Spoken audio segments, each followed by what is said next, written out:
fundani ixesha siphila kulo sekufanele sidedele umoya ingcwele kube uyena abantu banamhlanje abasadingi ukuthi don't do this wena basela umlilo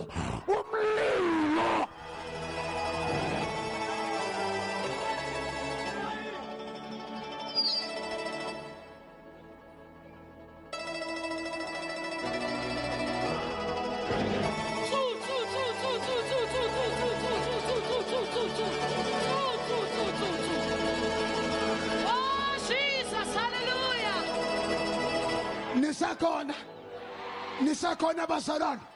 usulokhu ubhekana ujongana nama-devil worship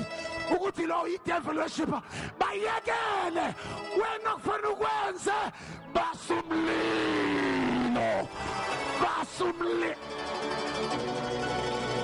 ake nithi umlilo